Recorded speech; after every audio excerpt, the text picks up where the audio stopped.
여러분 안녕하세요. 반갑습니다. 다육기촌 스케치 민설입니다.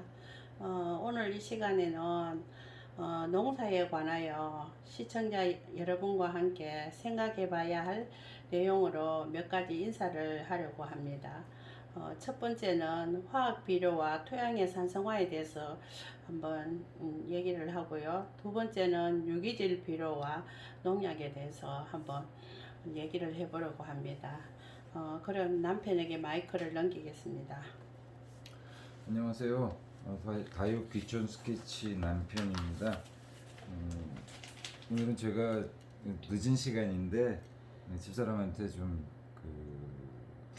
그동안 고민해 왔던 내용들에 대해서 한번 시청자 여러분들과 함께 생각해 볼 내용을 가지고 방송을 같이 한번 해보자고 그렇게 요청을 했습니다.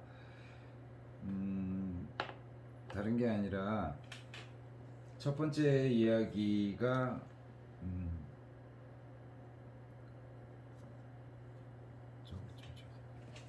화학 비료와 토양의 산성화라는 내용인데요. 그리고 다음으로 이제 유기질 비료와 농약에 관한 그 관계, 그런 것에 대해서 한번 함께 생각해 보는 시간을 갖도록 해보겠습니다. 우리가 학교 다닐 때, 그러니까 중학생 때, 고등학생 때 화학 시간에서 배웠던 원소 주기율이라는 것이 있죠. 원소 주기율. 거기에 등재되어 있는 것이 처음에 수소부터 시작을 합니다. 제일 가벼운 수소, 그리고 헬륨, 뭐 쭉 나오는데 그 요소들이 원소 주기율 표에 나와 있는 모든 요소들이 그 염기성을 가진 물질들이거든요. 그러니까 미네랄이라고 하죠. 미네랄에는 우리 몸에 필요로 하는 유익한 미네랄이 있고 또 독성 성분을 가진 그런 성분도 역시 미네랄입니다. 그러니까 중금속이라고 얘기를 합니다.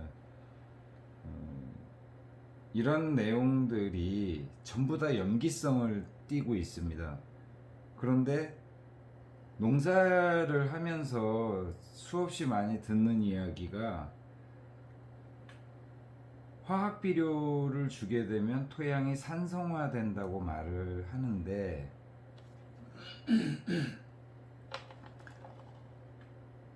우리가 주는 화학 비료 자체가 사실은 전부 다 염기성을 띠고 있는 물질들이거든요. 그러니까 미네랄이라는 말씀입니다. 제가 농사에 관심이 없을 때에는 일반적으로 하는 그런 이야기들, 즉 화학 비료를 밭에 투여를 하게 되면 토양이 산성화된다 하는 그런 이야기들을 아무 생각 없이 그냥 기정사실화한 상태에서 들었습니다. 그런데 제가 직접 농사를 짓다 보니까 상당히 많은 고민이 생겼어요. 또 제가 예전에 공부했던 내용들, 그 효소, 또 미네랄, 특히 소금에 대한 이야기, 그런 것들을 공부를 하면서 뭔가 좀 의문점이 많이 생겼거든요. 효소와 미네랄의 상관관계라든가 미네랄과 소금에 관련된 그런 이야기들을 공부하면서 참 많은 의문점이 생긴 이야기들을 요즘 와가지고 좀 깊게 고민을 해봤습니다.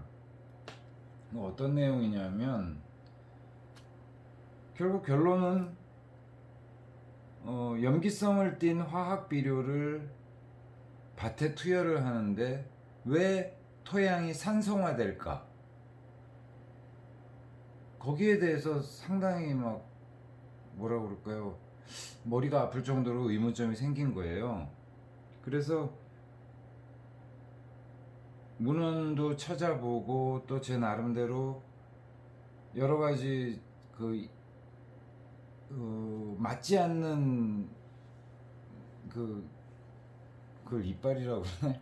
기어 톱니바퀴라고 그러죠. 이게 톱니바퀴가 잘 맞아서 돌아가야 되는데 그게 자꾸 뭔가 삐그덕거린다는 그런 느낌이 들었어요. 어떻게 토양의 염기성 그 물질을 투여하는데 토양이 산성화될까? 이거 뭔가 맞지 않는다라는 고민을 하게 됐어요. 생각을 했는데 왜냐하면 그 농사 지시는 분들이 그런 말씀을 하세요.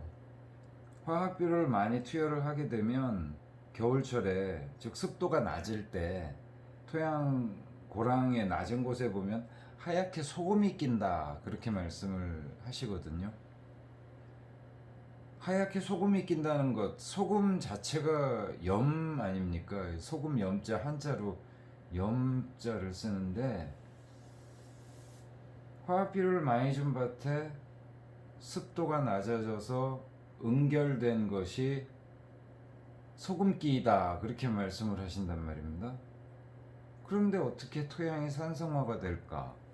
산성화가 된다고 말을 할까? 거기에서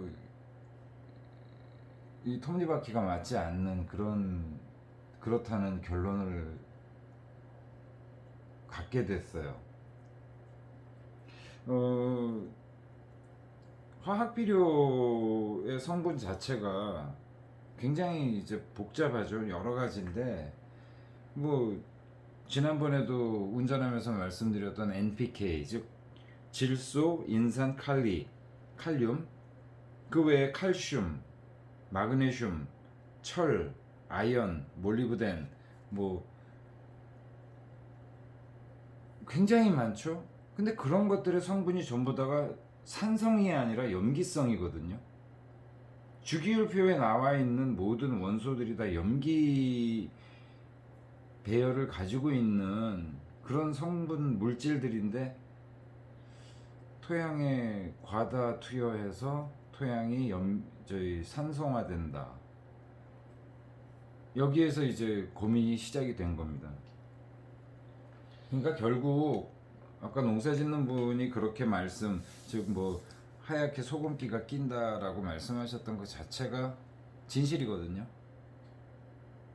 그러니까 토양이 강염기 쪽으로 바뀔지언정 산성화되지는 않는다는 거죠. 자, 예를 들어서 이런 게 있어요. 요거 뭐 다음 이야기가 되겠는데요. 유기질 비료와 농약의 상관관계. 유기질 비료는 그야말로 지난번에 말씀드렸던 것처럼 동식물의 사체죠. 그 사체를 분해해 주는 게 미생물이고 또 아주 작은 벌레 혹은 지렁이 같은 그런 동물들인데 그 벌레나 미생물이나 동물들이 먹고 배설한 성분 중에 결국 그것이 유기물이 분해돼서 흙으로 돌아가는 즉 무기질이 되는 그 자체가 무기질 비료 즉 화학 비료의 성분과 같아진다는 것이거든요. 그것이 식물에 흡수되면서 식물의 영양분이 되고 그 식물의 영양분이 꽃을 피우고 열매를 맺고 씨앗을 만들었을 때 그것을 수확해서 먹는 사람들이 결국 그 무기질 즉 미네랄이라고 그러죠. 또 비타민이라고 그러죠. 그런 것들을 사람이 섭취해서 영양분으로 활용을 하는 것인데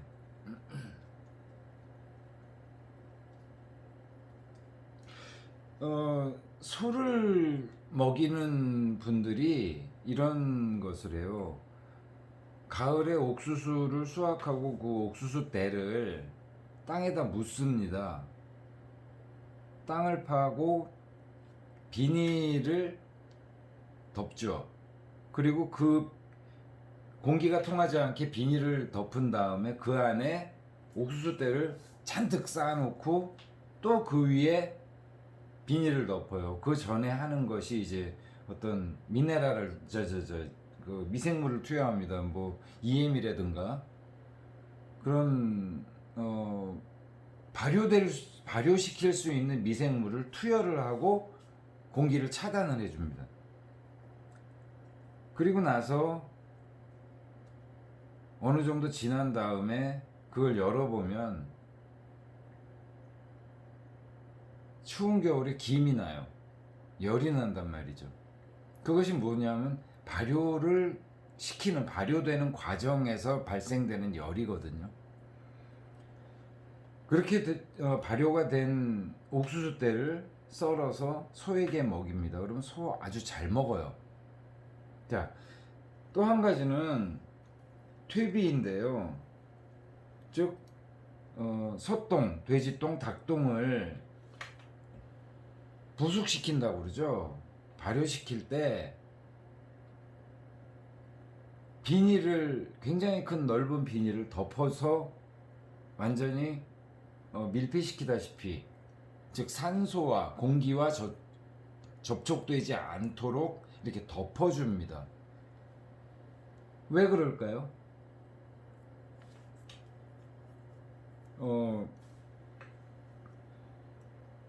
이런 거 있죠. 우리가 효소를 담글 때 어떤 효소 작물과 설탕을 1:1 비율 또는 그보다 조금 다르게 해서 버무려서 뭐 장독이라든가 플라스틱 병이나 유리병에 담습니다. 그리고 뚜껑을 꽉 닫습니다. 그리고 병 안에는 가능하면 꽉 채우죠. 그런 상태에서 밀폐를 해둡니다. 그렇게 되면 시간이 지나게 되면 이것이 부글부글 끓게 됩니다. 가스가 차죠.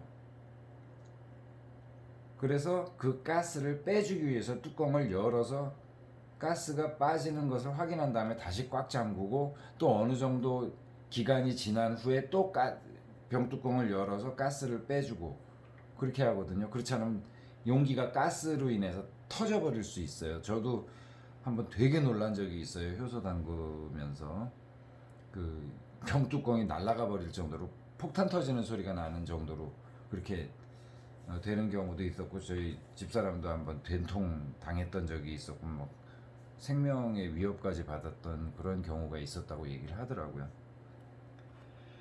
뚜껑을 왜 닫을까요? 뚜껑을 닫아서 공기와 저촉되는 것을 막는, 왜 그렇게 할까요? 자, 미생물에는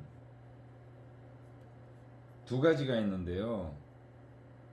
혐기성 미생물과 호기성 미생물이 있습니다. 자, 혐기성이라고 하는 것은 말 그대로 공기를 싫어하는 그런 미생물을 혐기성 미생물이라고 합니다. 호기성 미생물은 공기를 좋아하는 미생물입니다. 자, 그런데 우리 몸에 또는 동물에 유익한 미생물은 혐기성 미생물입니다. 공기와 접촉되게 되면 망가져버리는 그런 미생물, 그걸 혐기성 미생물이라고 그러는데, 효소라든가 어떤 것을, 그러니까 효소는 배양시키는 거죠. 그리고 또 어떤 발효를 시키는 그런 과정에서 무슨 된장 만들기 위해서 또는 청국장을 만들기 위해서 메주를 띄운다든가 그런 때에 아랫목에, 옛날에 아랫목에 딱 덮어서, 그러니까 박스나 그런 데에다 이 된장이나 메주를 비닐로 칭칭 감아 넣은 다음에 박스로 덮고 그 위에다 이불을 뒤집어 씌워서 아랫목에 뒀습니다. 그렇게 해서 매주를 띄웠단 말입니다. 청국장을 띄웠고요. 왜 그렇게 공기와 닿지 않게 할까요? 그것이 바로 혐기성 미생물, 즉 우리 몸에 유익한 미생물을 배양하기 위한, 발효시키기 위한 과정이었거든요. 예를 들어서 효소를 만드는데 뚜껑을 덮지 않고 발효를 시키게 되면 만약에 예를 들어 매실을 이제 발효를 이제 효소를 만든다 치자고요. 그러면 뚜껑이 잘 닫혀진 상태에서 즉 공기와 노출이 되지 않도록 한 상태에서 매실 효소를 만들게 되면 향기도 좋고 맛도 좋아집니다. 즉 그야말로 매실 효소가 되는 거죠. 그런데 공기가 투여가 되고 그렇게 되면 얘가 씌어져 버려요. 즉 식초가 됩니다. 감식초 역시 마찬가지입니다. 감잎이나 감 열매를 이렇게 발효를 효소를 만들 때 공기를 차폐시켜주면 그야말로 감 효소가 됩니다. 그런데 그렇지 않게 되면 감식초가 되죠. 물론 감식초도 몸에 좋은 겁니다만 지금 무슨 말씀이냐면 혐기성 미생물을 잘 배양을 하게 되면 효소가 되지만 그것을 공기와 접촉을 시키게 되면 혐기성 미생물은 없어지고 호기성 미생물이 배양이 되게 돼요. 그러면 이것이 감 같은 경우는 감식초가 되지만 그 외 다른 것들은 뭐가 되냐면 부패가 됩니다. 즉 산화된다고 하는 거죠. 들기름을 예를 들었을 때 들깨를 볶아 짜서 기름을 만들어내 가지고 병에 담아서 마개를 꽉 닫아서 냉장고에다 보관을 하게 되면 상당히 오랜 기간 먹을 수가 있어요. 들기름으로. 그런데 얘를 뚜껑을 닫지를 않고 그냥 방치를 해두게 되면 산패가 된다고 그러죠. 막 쩐내라고 그럴까요? 그러면 이 들기름을 먹질 못하게 돼요. 냄새가 막 나고 이게 기름이 망가져서 먹을 수가 없게 됩니다. 그게 바로 혐기성 미생물이 있느냐 또는 호기성 미생물이 있느냐에 상반된 결과가 나오는 거거든요. 즉 퇴비를 부숙시킬 때 분명히 비닐로 딱 덮어서 공기를 닿지 않게 만드는 것. 그렇게 해서 그 안에 혐기성 미생물이 많아졌을 때 이 미생물들이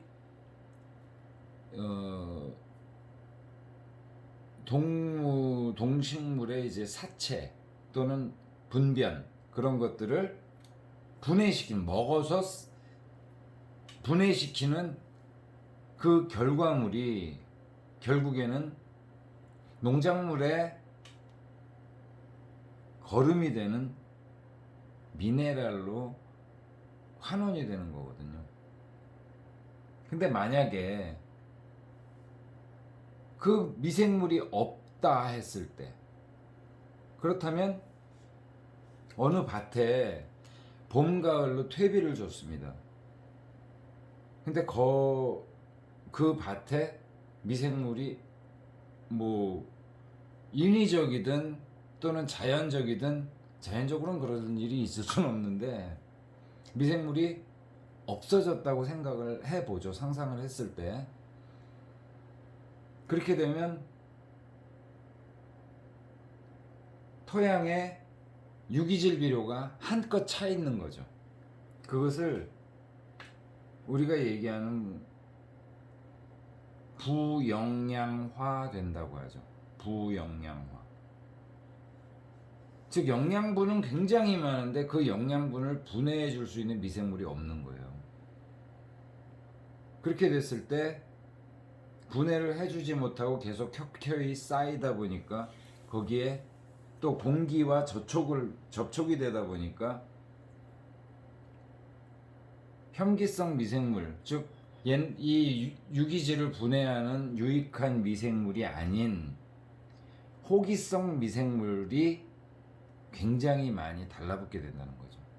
그렇게 되면 결국 토양이 부패됩니다. 퇴비가 부패되는 거죠.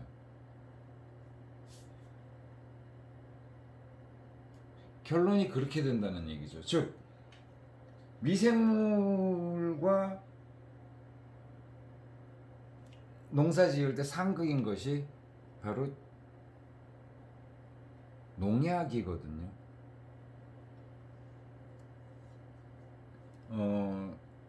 유기질 비료를 이제 퇴비를 봄에 또는 가을에 상당히 많은 양을 투여를 하죠. 다음 농사를 준비하기 위해서. 먼저 제초제를 뿌립니다. 그리고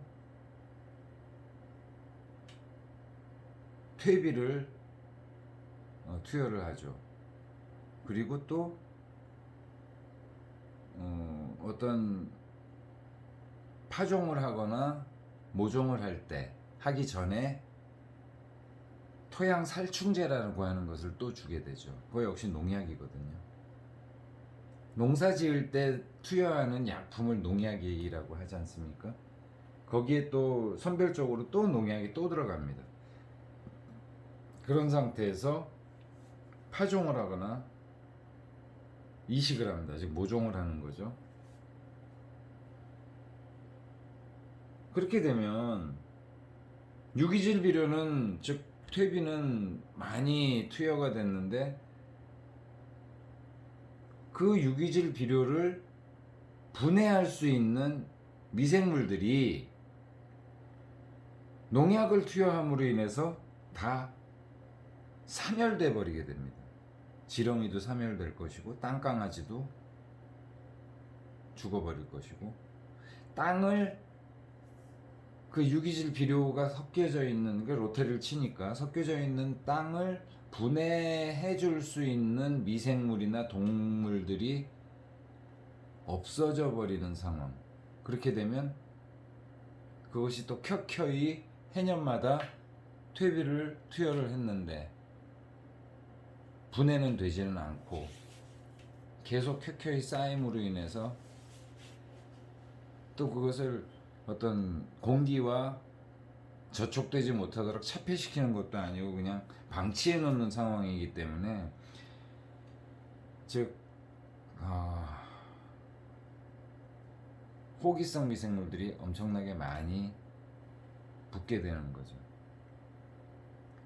자, 산화시키는 것의 주범은 산소죠. 산소가 모든 성분을 부식시킵니다. 산화시킵니다.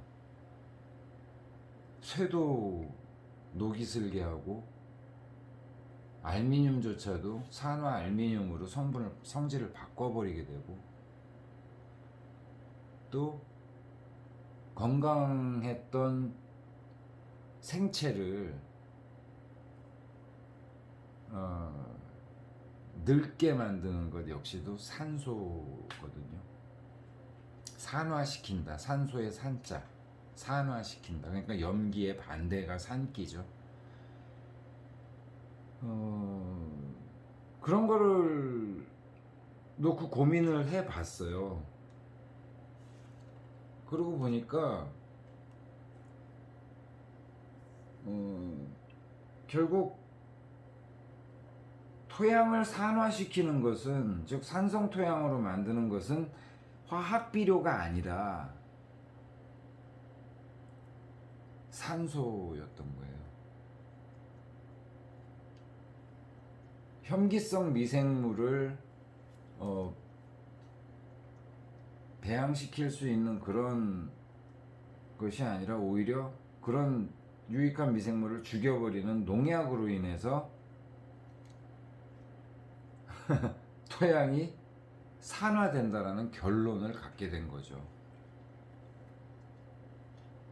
그래서 저를 가르쳐 주신 그 강릉의 교수님이 농약 주지 않고도 농사 지을 수 있다라고 말씀하신 것, 즉 건강한 미네랄을 많이 투여했을 때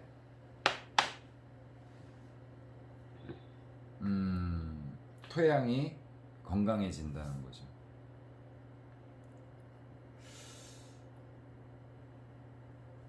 토양에 미네랄이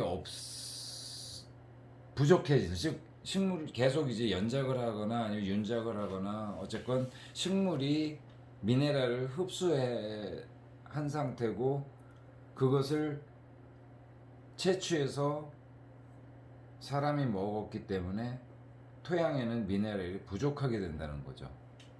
무기물이 부족해진다는 거죠. 그러면 그 무기질을 공급하기 위해서 퇴비를 주는 것인데 그 퇴비를 분해시키는 미생물로 인해서 또 다른 식물에게 필요한 미네랄이 공급이 되고 또 그 공급된 미네랄을 식물이 먹기 때문에 토양에 미네랄이 부족해지게 되고 그래서 화학 비료를 투여하는 거거든요. 그런데 화학 비료라는 것이 어디에서 공급되게 되느냐? 화학 비료라고 해서 뭐 어떤 화학 물질에서 이렇게 채취해서 이렇게 화학적으로 만든 그런 비료가 아니라 결국 화학 비료의 원료는 소금이거든요. 자, 우리가 이제 천일염에 대해서 이제 좀 생각을 해봐야 되는데요. 천일염에는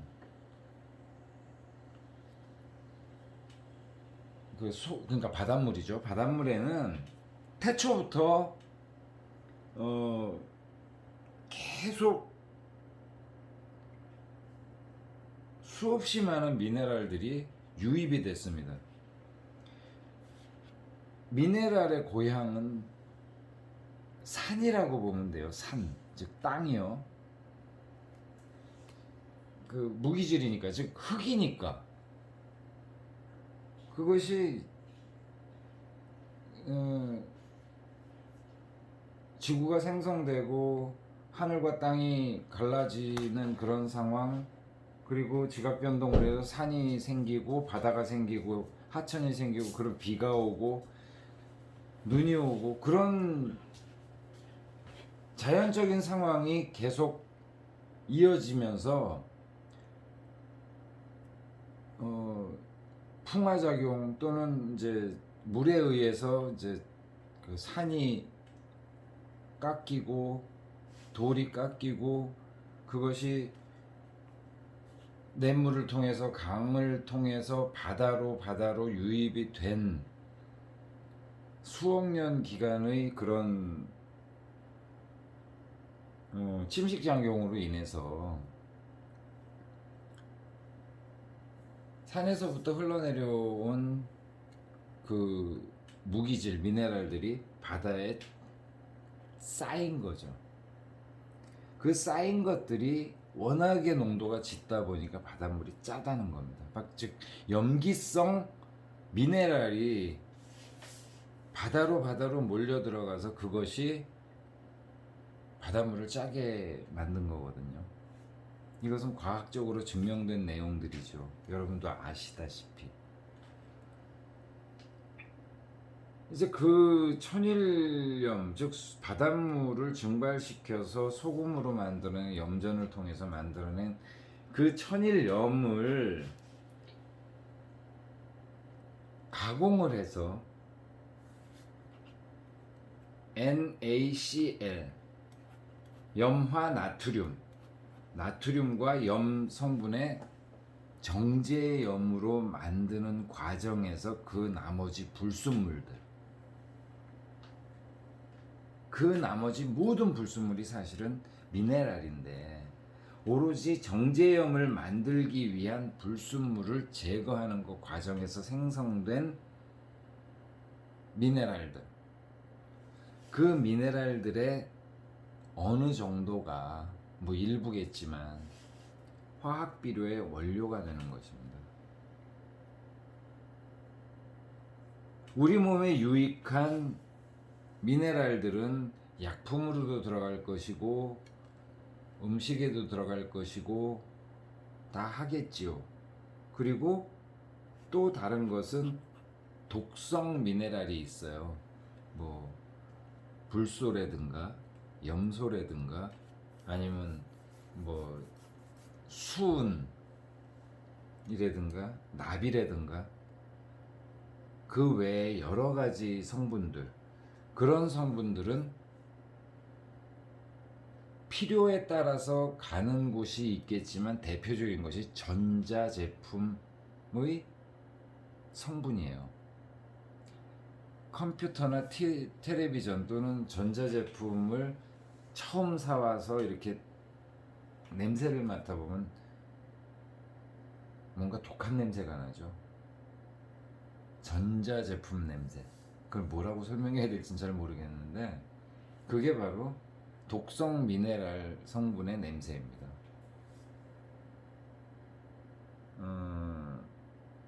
좀 전에 불소에 대해서 말씀을 드렸어요. 수돗물에는 염소가 들어갑니다. Cl. 염소가 어떤 작용을 하냐면 살균 작용을 합니다. 그래서 수돗물에 염소를 투여를 합니다. 치약의 불소가 충치를 예방을 하거나 치료를 하죠. 그러니까 충치를 유발하는 그 벌레, 그런 것을 이제 죽이는 역할을 하는데 맹독성 가스예요. 이 불소 자체가 플로라이드? 이게 굉장히 맹독성 가스거든요. 제가 예전에 이제 그 실험실에 그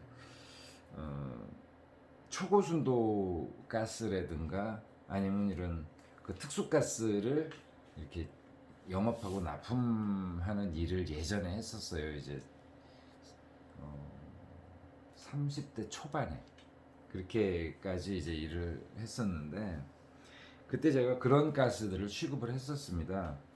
염소가스는 어떤 거냐면 히틀러가 유태인들을 학살할 때 아우슈비츠 그 수용소에서 그 학살을 하기 위해서 사용했던 가스가 염소가스입니다. 이 염소가스에 중독이 되게 되면 구멍이라는 구멍에선 전부 다 피를 흘리면서 죽는다라고 하죠. 이 불소 역시도 굉장히 맹독성 가스인데 그렇다면 어떻게 수돗물에 염소가스를 집어넣고 치약에 불소가스를 집어넣느냐? 그것은 아주 극히 미량이 들어가기 때문이에요.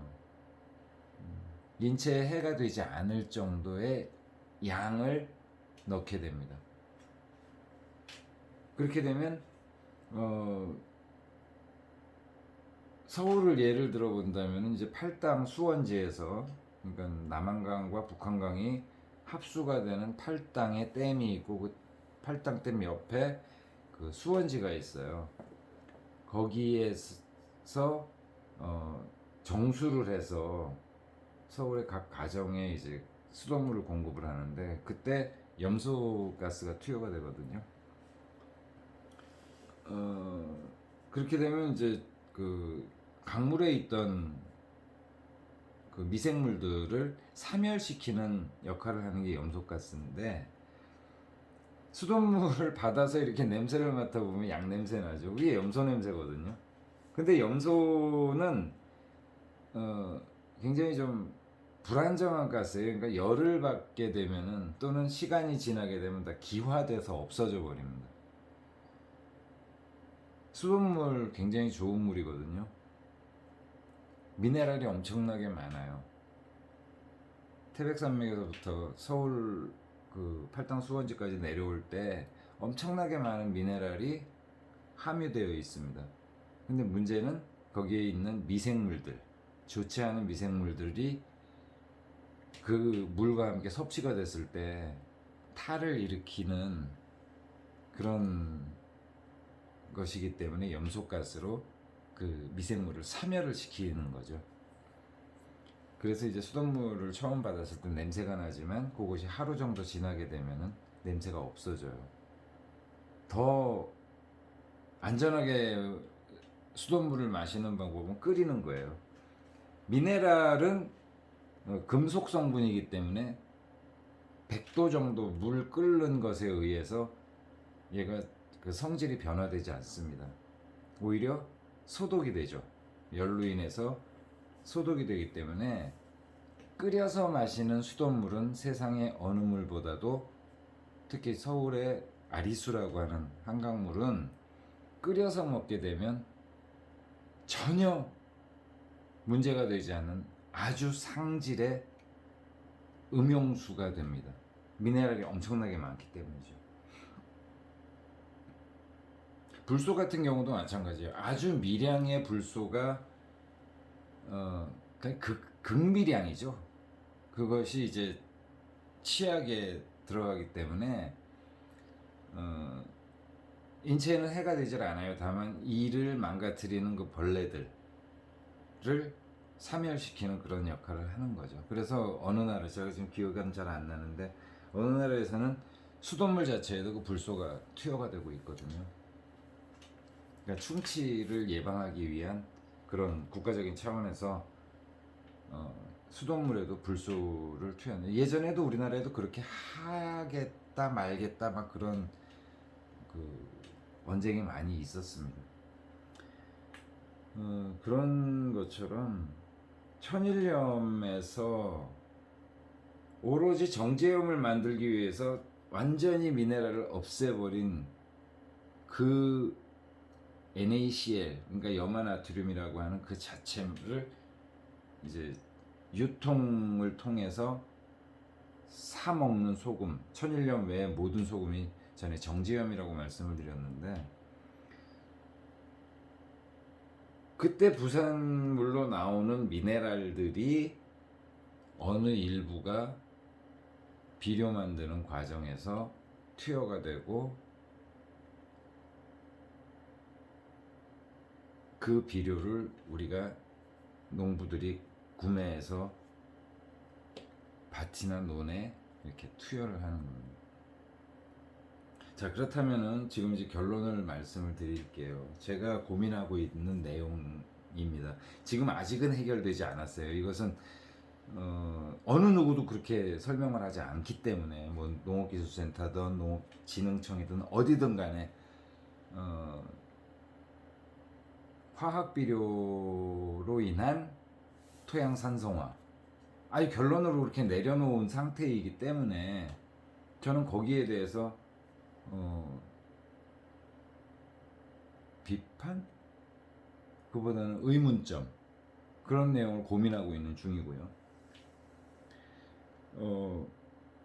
첫 번째 이야기, 화학비료를 투여함으로 인해서 토양의 산성화가 이루어진다? 저는 그건 아니라고 생각을 합니다. 결론입니다. 그리고 두 번째, 토양을 산성화시키는 것은 결국 화학 성분의 이 화학비료가 아니라 농약과 관계가 되어 있다. 즉 농약을 투여함으로 인해서 유기질 비료, 즉 특비를 미네랄화, 그러니까 무기질화할 수 있는 미생물들을 농약을 투여함으로 인해서 사멸시켜버리고, 그럼으로 인해서 과다하게 투여된 유기질 비료가 호기성 미생물의 작용으로 인해서 부패가 되고 즉 산화가 된다. 그래서 토양이 산성화된다. 이런 결론을 저는 내렸거든요. 그래서 제가 말씀드리는 것은 전에도 말씀드렸습니다만 제가 옳다고 말씀을 드리는 것이 아니라 그럴 수도 있겠구나. 즉 생각이 옳다 그르다가 아니라 다르다라는 거죠. 옳다 그르다가 아니라 다르다. 전에도 말씀드렸습니다만 그 퇴계 이황 선생님이죠. 그러니까 황희정성 그분이 어느 초년에 어느 마을에 현감 즉 사또나리가 되어서 이제 어느 마을을 이제 다스리게 되는데 발령을 받으셔요. 옛날 이야기입니다. 그래 이제 현감으로 처음 발령을 받아가지고는 첫 번째 송사 재판을 하게 되죠. 재판을 하게 되는데 재판을 하게 되면 원고와 피고가 있을 거 아닙니까? 그리고 이제 현청에 황희정승이 앉아 있고 그 현청 마당에 현감 그 현 마당에 그 피고와 원고가 부복해서 앉아 있습니다. 그래 이제 황희정승이 그래 너희들이 송사를 걸었는데 그렇다면 원고가 어떤 생각을 하고 있느냐, 저 사람을 왜 고발했는지 이야기를 해라. 그랬더니 원고가 저 사람이 나에게 이러저러한 이러이러한 손해를 입혔기 때문에 고발합니다라고 했어요. 그 벌을 주십시오 했더니 이왕 선생이 그래 네 말이 맞구나. 그렇다면은 피고 너는 너희 변론을 하거라 그랬더니 이 피고가 저는 저러저러해서 이런 일을 하게 됐는데 그것이 저 사람에게 피해가 되는지 몰랐고 또 피해를 주려고 한 생각도 없었습니다. 그냥 저는 죄를 짓지 않았습니다 하고 선처를 청해요. 그랬더니 현감 선생님, 저희 이왕 선생이 그래 네 말도 옳다 그렇게 이야기를 했습니다. 그때 이왕 선생의 부인 되시는 분이 이제 제 남편이 현감으로 부임을 해가지고 첫 번째 송사를 하는데 참 얼마나 이렇게 명판결이라고 하죠. 내리는 그 구경을 몰래 뒤에 숨어서 기둥 뒤에 숨어서 이제 듣고 있었어요. 그랬는데 똑바로 이렇게 너의 잘못은 이렇고 너는 무죄고 유죄고 이렇게 딱 무자르듯이 판결을 내린 게 아니라 원고의 말을 듣고 그래 네 말이 맞다. 피고의 말을 듣고 네 말도 맞구나. 그렇게 했단 말입니다. 결국 그 송사는 그날 결정을 하지 않고 다음 날로 연기가 됐단 말이에요. 이제 그런 모습을 보고서는 이 부인 되시는 분이 화가 나셔가지고 이놈의 노인네가 이놈의 영감이 옛날에 젊은 사람도 영감이라고 그랬잖아요. 이 영감이 어떻게 똑바르게 이 판결을 내리지 않고 이따구로 하는 이제 실망을 해가지고 집에 가서 당신 들어오기만 해봐라 하고서 이제 씩씩거리고 집으로 돌아가셨어요. 그 이제 이왕 선생이 퇴청을 해가지고 이제 안방에 딱 들어섰는데 그 부인 되는 분이 이렇게 표독스러운 얼굴로 당신은 어떻게 재판을 그딴 식으로 하느냐고 원고가 이렇게 저렇게 죄를 고했으면 원고 편을 들든지 아니면 피고가 이렇게 변론을 했으면 피고 편을 들든지 해야지 네 말도 맞다 저 말도 맞다 이게 무슨 일이요 하고 이제 푸념을 놨죠. 그랬더니 그 말씀 다 듣고 계시던 이왕 선생이 하시는 말씀이 그거 하고 웃으면서 그래 당신 말도 맞구려 그랬답니다. 그러니까 뭐냐면 농사에는 전에도 말씀드렸던 것처럼 이거다 저거다 결론이라는 게 없이 다 각자 생각대로 이렇게 하시는 게 옳다고 저는 생각을 하거든요. 전 결코 제 미련한 방식이 옳다고 말씀드리는 것이 아니라 뭔가 농사라는 것이 이제는 옛날의 생각대로 이렇게 무조건 따라가고 이렇게 하는 것이 아니라 자꾸 내가 고민을 해야 되겠더라고요. 예를 들어서 오늘 같은 경우도 이래 보면 화학비료와 산성화, 토양산성화, 유기질 비료와 농약으로 인한 어떤 관계, 그런 것들을 한번 생각해 보면서 가장 건강한 먹거리를 만들어내는 것, 또 환경도 되살릴 수 있고 리사이클이라고 그러죠. 자원 재생이라고 하는 것, 그런 것들, 또 제일 속상한 그 미네랄의 근원인 천일염의 소멸, 그런 것에 대해서 많이 좀 서로 고민하고 비판하고 또 어떻게 공감대를 형성을 해서 더 나은 그런 우리 농업으로 발전해왔으면 좋겠다 하는 생각에 쓸데없는 고민들을 이렇게 자꾸 하게 됩니다.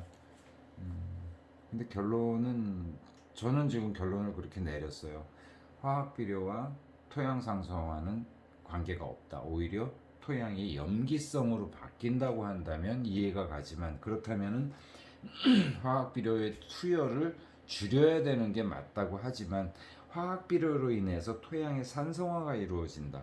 토양의 산성화를 막기 위해서 석회를 투여한다든가 고토를 투여한다든가 객토를 한다든가 그런 것들은 앞뒤가 맞지 않는다. 오히려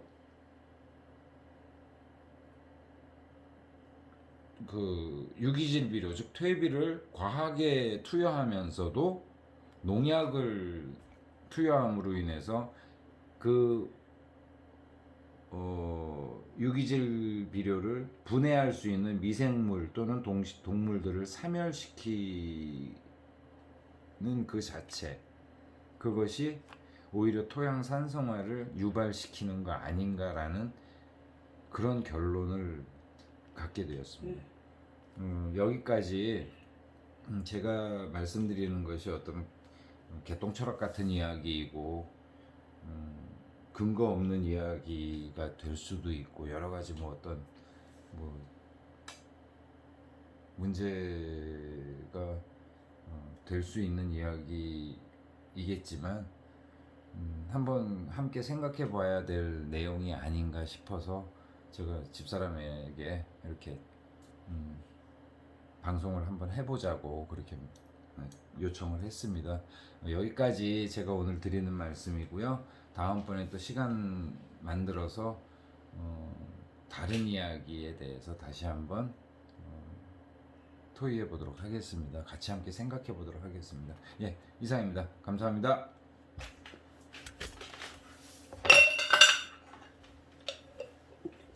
긴 시간 동안 이렇게 관심 있게 들어주셔서 감사합니다.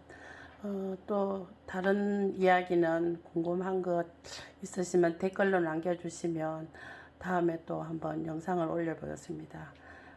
오늘 영상은 여기까지 찍겠습니다. 감사합니다.